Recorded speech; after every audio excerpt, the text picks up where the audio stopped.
All right, today we are jumping in to decode one of the most feared and misunderstood diseases out there, Alzheimer's. We're going to cut through the noise and get to the heart of what's really going on inside the brain.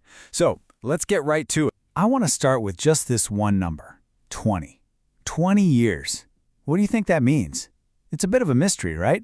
It's not how long someone lives with the disease, not at all. It's something way more shocking. That's right. For 2 entire decades, Alzheimer's can be silently taking hold in the brain. It's this long, quiet, preclinical phase where the damage is starting, all while the person feels, completely fine. This one fact completely changes how we have to think about fighting this disease. And the scale of this hidden problem, it's just huge. We're talking somewhere between 10 and 30% of everyone over 65 being affected.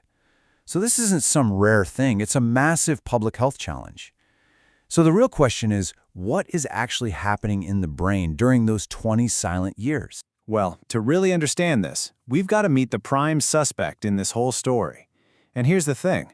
While we call it Alzheimer's, it turns out there are actually 2 very different ways you can get there. So let's meet our culprit. It's this tiny little piece of a protein called amyloid beta, or A-beta for short.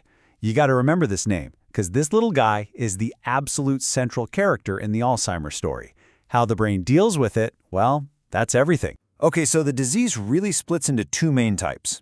Over 95% of all cases are what we call sporadic. It shows up late in life, and the issue isn't that the brain is making too much A-beta. Nope, it's a clearance problem. Think of it like a sanitation system that's just stopped working properly. Then you have the super rare familial type.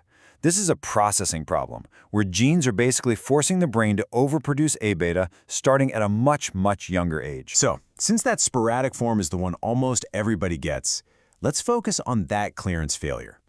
How does this one breakdown, this one failure to take out the trash, lead to something so devastating? It's actually a pretty straightforward chain of events. First, you've got the A-beta peptide just hanging around. Second, as we get older, the brain's ability to clear it out starts to decline. Third, over those 20 years we talked about, it just builds and builds and builds, forming those plaques you've heard about. And fourth, that buildup is what we believe is the central thing driving the whole disease forward. So here's the critical question. If this buildup is the problem, can we actually see it happen? For the longest time, the answer was a flat no. The disease was a total black box. You could only really confirm it by looking at a brain after someone had passed away. But that has completely, fundamentally changed. We can now see the unseen. And the key was the invention of biomarkers. You can think of them like biological footprints. They're the clues the disease leaves behind. And these markers let us spot that A-beta buildup in living people way before they start having any memory problems. So how do we actually find these clues? Well, there are 2 main ways. One is to test the cerebrospinal fluid. That's the liquid that bathes your brain and spinal cord, and we look for levels of A-beta in it.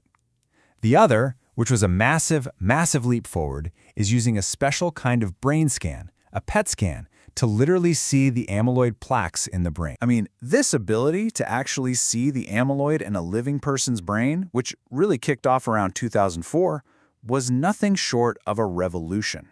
It meant that for the first time, scientists could track the disease in real time. They could finally confirm who had the disease even when symptoms were super mild or hadn't even started yet. So, if we can see the disease decades early, we must be able to treat it, right? Well, this is where the story takes a really tough but honest turn. Let's look at where we actually are with treatments. The blunt reality is this. The drugs we have on the market today can help manage some of the symptoms of Alzheimer's, for a little while, but, and this is the crucial part, not a single one of them can stop, slow down, or change the underlying disease. And this chart just lays it out perfectly. For giving some relief from symptoms, we have some options.